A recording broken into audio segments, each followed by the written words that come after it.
the economy is not good. We might be going into World War III. I could lose my job, right? Like you know what?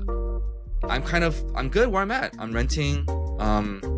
You know, the space is fine-ish. Why do I need to buy a Mhm. house?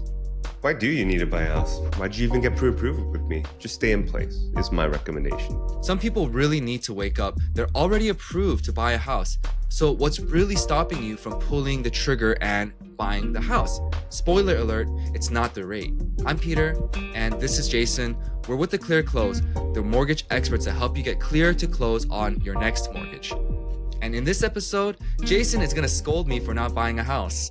A little bit. It's gonna be a little bit of tough love. Don't worry. You won't cry. Okay, I won't cry. I promise not to cry on camera.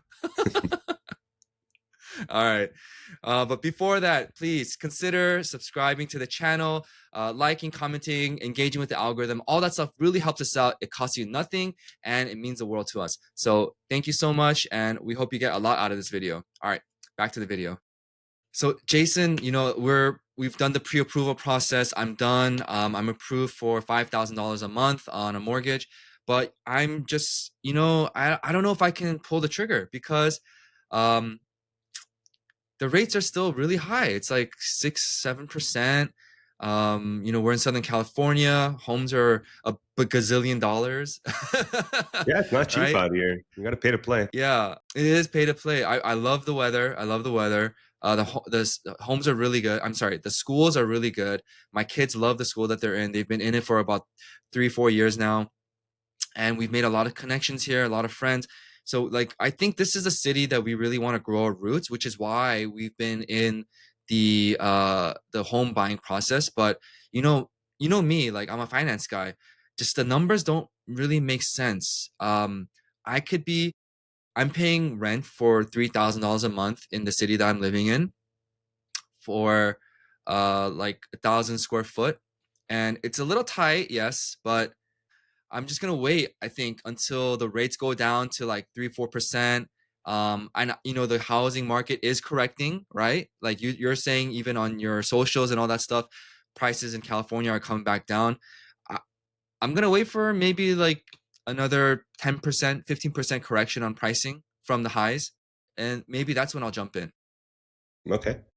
So, I mean, it sounds like you've done a lot of research on numbers and investing, and I think it's good. It's you need to be financially sound in understanding your budget because home ownership is not for the faint or the weak of heart. Like it takes a lot of work. So, I mean, if you've already done the calculations, it sounds like 12 years of rent without increases.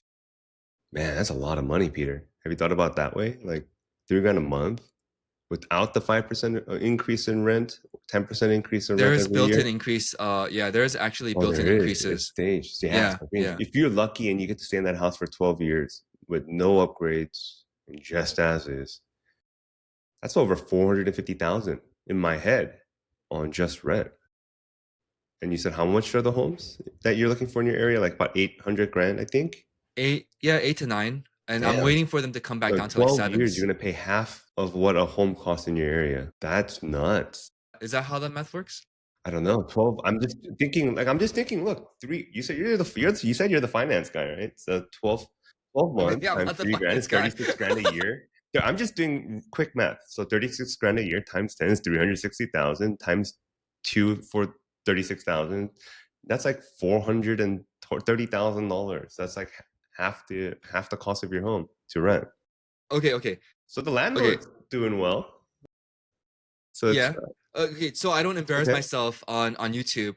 My plan is, my plan Uh-huh. is, I have a $3,000 fixed cost, and I have Mhm. ability to pay up to 5K, right? So I have a 2,000 delta. I'm gonna use that 2,000 to invest Mhm. into uh S&P 500, like you said, go into, you know, like Yeah, what Warren Buffett says, BTI, BTSAC. VTI, yeah, yeah, Mhm. indexes which are safe. It's gonna, over the long run, over 12 years, right? If that's my time horizon, it's gonna give me what, between 8 and 10% return. Okay. Yeah, do it. Yeah, That's a good 2,000 plan. every month. That's a lot of money. I could be a millionaire. Could be. And if that's what works for your family, I think that's a good emotional and stable decision. If that makes sense for your growing family, if your concerns are what you said they are, it's I believe you told me your kids are in elementary school, right? So Hmm. it's a lot of space that they're going to be growing into a smaller home. And I think you've also told me in the past, like, I wish there was more space. I wish I could do things to make it more comfortable to be my home, which you definitely cannot do because the moment you touch something in a rental, you're responsible for putting it back to where it was, right? So I mean, it sounds like analytically you've done your homework. You're just stay in place is my recommendation. Emotionally, when you're ready to make a big decision like this one, like it's home ownership is a big responsibility. So it's like if until you're emotionally capable of handling the responsibilities of being a homeowner, because it's not cheap. The $5,000 a month that you're approved for is just the start of it.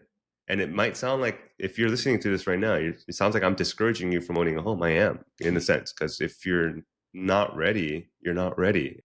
So can I ask, why did you choose to buy a house when it is much more of a headache Because compared it's to renting? stable. It's a place for my kids to stay for the next 20 years. And the only person that can kick me out is if I don't work and I don't pay. I mean, like it's my choice to stay. It's my choice to leave. You get what I'm saying? It's like if this So was that, rented, uh-huh. then the landlord can be like, you know what, I'm selling the house. You gotta there's 60 day, here's my 60-day notice. I'm putting it up for sale. There's no guarantee you can stay. So in today's economy, in today's market, rent is sometimes half as expensive as a mortgage. So you're Mhm. saying you would put 100% premium on the stability of your family and the stability of If I and can afford it, the yeah, agency, if 100%. you It's can my afford it. house. Yeah. I'm not saying no one's gonna go out there and buy a home they can't afford. Lending laws out there and requirements, regulations don't allow you to buy a home you can't afford. So it's like it's ultimately going to come down to you. Is this house really like a necessity for you? Is this a lifestyle decision for you and your family? It's not an investment. When I normally hear people say, "Oh, the rates are high," or recession, or I might lose my job, you're just not emotionally ready to make that lifestyle change for your family today. But if you really take a step back and think, why did I get pre approved? What was the main real reason for wanting to own a home? Is it to impress somebody else? Is it really to try to invest and grow and outpace your scenario of renting and throwing in 2K somewhere else to build up wealth over time that way? There's nothing wrong with that strategy either, as long as it fits your family's needs. But it is a lifestyle choice to become a homeowner. And with that comes a lot of responsibility. And are you ready to grow up into it? Because fixing or maintaining a home is not cheap. You mentioned rates as well, and hedge funds like BlackRock have them, right? And they are good investments. But the biggest problem is most people aren't ready to be home invest like you don't want to be a landlord. It's not passive income. That's a different story we can go into later. But getting back to the point with you and staying pre-approved and looking for a home, it's you got to make that lifestyle change. And if that lifestyle change is not that important to you, then you don't need to buy a house. Not many loan officers will tell you this. Not many mortgage brokers will tell you this. I see people so many times get into a home because they didn't really think about it. Like they thought about it in your shoes as just pure numbers and calculations. And if it fit that box of your desires for investment growth and everything. And everybody that I've known and met over my years doing this job and working in this field is everybody that's bought a home that way has sold it and regretted it. And they should have just stayed renting because they weren't Mm. prepared to be a homeowner. And that's the horror stories that you see online. Like I saw some guy like a last year. I wasn't the one that helped them buy the home, but they made it sound like a business decision on appreciation, on property and the whole 9 yards, and like it said it ticked the box in all the right ways, and they didn't project market dips right into their equation or lifestyle. And now what are they doing? They're selling the home upside down. That's not on the news, but man, that's a horrible decision. It's but if it was literally your choice for your family to grow old in, and whatever like ideal scenario in your head, that lifestyle choice for me, like I'm not if you told me this house I'm owning right now is an investment, you'd be out of your mind. You're out of your damn mind, because it costs me so much money to fix and maintain every year. So it's like it's a lifestyle choice. It's a place where I know if I stay here the next 20 years, my kids will go through to high school and college, and we can stay. And this is our house. But what about equity? Like you're aren't you like putting all this money into a home because it's a safe way to grow equity? It is, but it's not my primary reason for buying a home.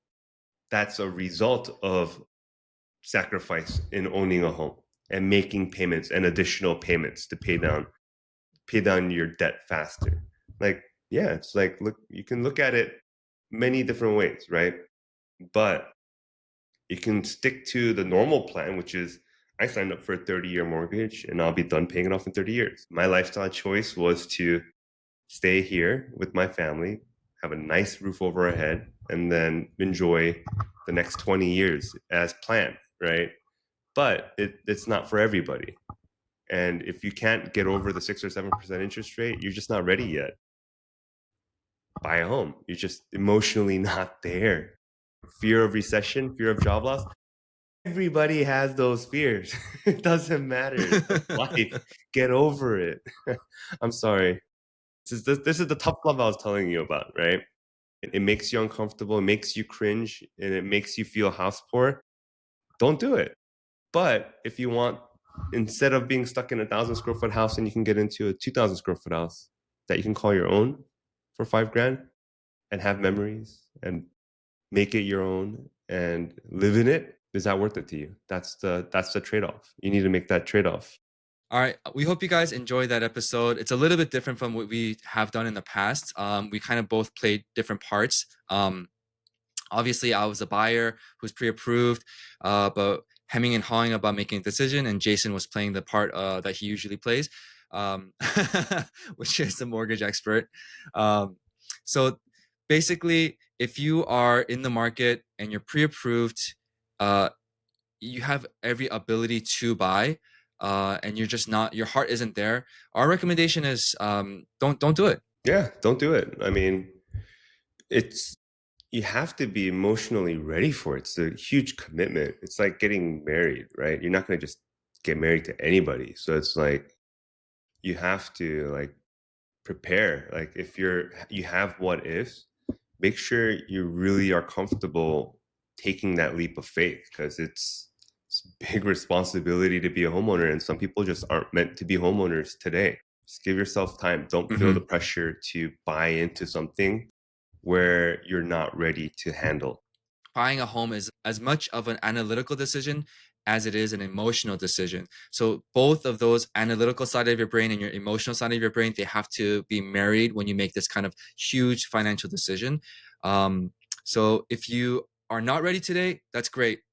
If you are ready, you can use that link in the description to schedule a one-on-one consultation with our team, and we can help you along the way and help you get clear to close on your next mortgage. Thank you so much for watching the video all the way through to the end. It means a lot to us, and we hope to see you guys on the next one. Bye.